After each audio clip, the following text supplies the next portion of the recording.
Welcome everyone. আজকে আমরা দেখব নেমাটোডের ক্যারেক্টারিস্টিক্স। অ্যাকচুয়ালি আমরা নেমাটোডকে দুইটা মোটা দাগে ভাগ করতে পারি। Number 1 is bursate and number 2 is non bursate. Bursate আমরা কাদের বলবো? যাদের মেইলে বার্সা আছে তাদেরকে আমরা বার্সেট নেমাটোড বলবো। আর নন বার্সেট হচ্ছে যাদের মেইল নেমাটোডে বার্সা নেই। বার্সা কিন্তু শুধুমাত্র মেইল নেমাটোডে থাকে, ফিমেল নেমাটোডগুলোতে থাকে না। আমরা ইতিমধ্যে একটা পার্থক্য ধরতে পেরেছি, সেটা হচ্ছে ট্রেমাটোড, সিস্টোড তাদের ক্ষেত্রে কিন্তু আইডেন্টিফাইংয়ের ক্ষেত্রে মেল ফিমেল লিখতে হতো না। এখানে নেমাটোডের ক্ষেত্রে তাদের মেল এবং ফিমেল আলাদা করে লিখতে হবে, কারণ এখানে ডিস্টিংগুইশেবল কিছু ক্যারেক্টারিস্টিক্স আছে যেগুলোকে মেল এবং অন্যগুলোকে ফিমেল বলা হয়। সুতরাং এদের ক্ষেত্রে আমরা লিখতে পারবো এবং এরা হচ্ছে ইউনিসেক্সুয়াল। তো আমরা কথা না বাড়িয়ে চলে যাচ্ছি। প্রথম যেটা, সেটা হচ্ছে অ্যাসকারিডিয়া গেলি। This is a poultry Parasite. এই অ্যাসকারিডিয়া গেলি দুই ধরনের, একটা মেল একটা ফিমেল। তো কীভাবে বুঝবো কোনটা কি? সেটা হচ্ছে আমরা এখানে দুইটা জিনিস দেখব, একটা হচ্ছে স্পিকিউল এবং একটা হচ্ছে সাকার। তো এখানে তেমন কিছু বোঝা যাবে না, তারপরেও এই যে একটা জিনিস দেখা যাচ্ছে এটা হচ্ছে স্পিকিউল, এবং তারপরে যেটা আছে এই যে একটা প্রবর্ধিত অংশের মতো দেখা যাচ্ছে সেটা হচ্ছে সাকার। কারণ এর সামনের প্রান্তটা হচ্ছে একদম প্যারালাল, কিন্তু একটু উপরে এসে একটা এরকম হয়ে গেছে, তো এটাকে আমরা সাকার বলছি। এবং এই যে এটাকে আমরা বলছি স্পিকিউল। সুতরাং এটা হচ্ছে অ্যাসকারিডিক্যালি মেল। এবং ফিমেলের ক্ষেত্রে যদি আমরা পার্থক্যকরণ করার আগে একটা জিনিস দেখে রাখি, এর শেপটা এরকম গিয়ে একটু কাস্তের মতো হয়ে এরকম হয়ে গেছে। তার মানে এরকম যদি থাকে তাহলে আমরা বুঝবো যে এটা হচ্ছে অ্যাসকারিডিয়া গেলি মেল। এখন আমরা চলে আসছি ফিমেলে। অ্যাসকারিডিয়া গেলি ফিমেল, এই যে এটা হচ্ছে অ্যাসকারিডিয়া গেলি ফিমেল। এখানে যদি দেখি এখানে কিন্তু কোনো স্পিকিউল নেই, দ্যার ইজ নো স্পিকিউল। এবং এখানে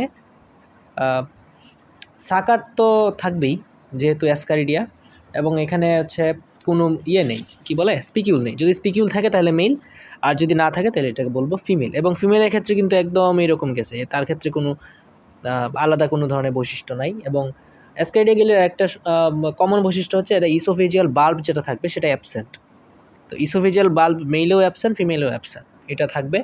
এবং তাদের ক্ষেত্রে 3টা লিপ থাকবে, 3 লিপসগুলো এরকম থাকে, এরকম 3টা করে থাকে। যদি অনেক বেশি প্রবর্ধিত করা হয় মাইক্রোস্কোপে, then we can see the lips of the Ascaridia গেলি।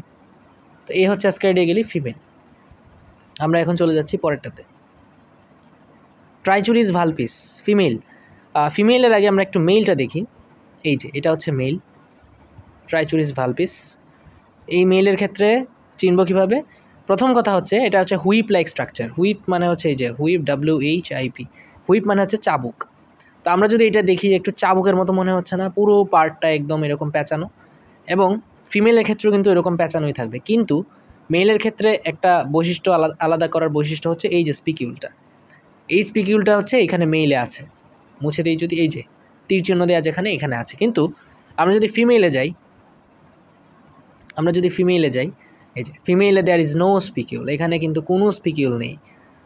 এবং ফিমেলের ক্ষেত্রে এই যে এই পার্টটা কি, এটা হচ্ছে টেইলটা কি একদম প্যাঁচানো না, এই জন্য এটাকে বলা হচ্ছে হুইপ লাইক। এবং এখানে কিন্তু কোনো ধরনের স্পিকিউল নেই, একদম স্ট্রেইট, এক্সট্রা কোনো প্রবর্ধিত অংশ নেই। সুতরাং এটা হচ্ছে ট্রাইচুরিস ভালপিস ফিমেল। আর মেল হচ্ছে যেটা অনেক মোটা থাকবে এবং এখানে স্পিকিউল থাকবে। সুতরাং কোনো স্লাইডে যদি দেখা যায় এইরকম করে কোনো হুইপ লাইক স্ট্রাকচার, তাহলে বুঝতে হবে চোখ বুঝে this is the slide of Trichuris valpis. Then if there is any spicule, then we can call it as male, and if there is no, then it is female.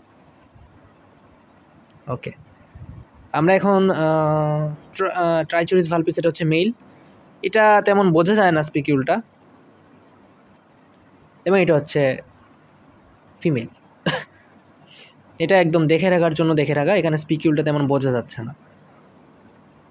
ওকে, তবে আরেকটা বৈশিষ্ট্য হলো এটা মেলের ক্ষেত্রে কিন্তু অনেক মোটা হবে, কিন্তু ফিমেলের ক্ষেত্রে কিন্তু একদম মোটা না, কিন্তু মেলের চাইতে একটু চিকন। আচ্ছা, নেক্সট যেটা সেটা হচ্ছে ট্রাইচিনালা স্পাইরালিস। এটা একটু ইম্পর্টেন্ট কারণ এটা মাসেলের প্যারাসাইট। আমরা এটাকে বুঝবো কীভাবে? এই পুরাটা কিন্তু একটা মাসেল, এই পুরাটা কিন্তু একটা মাসেল, পুরাটা এগুলো কিন্তু একটা মাসেলের স্লাইড। এইখানে একটা এই যে ছোট্ট করে একটা মনে হচ্ছে না ফোসকা পড়ে গেছে এরকম, এটা কিন্তু একটা প্যারাসাইট। এবং এই প্যারাসাইটের নাম হচ্ছে ট্রাইচিনালা স্পাইরালিস। স্পাইরালিস কেন?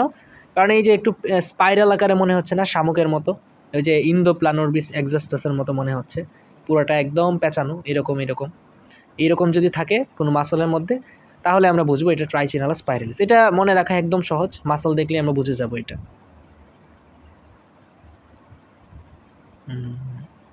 ওকে, তাহলে এতটুকু হচ্ছে আমাদের স্লাইড। পরবর্তী স্লাইডে ভিডিওতে আমরা পরের স্লাইডগুলো নিয়ে আলোচনা করব। Thank you very much.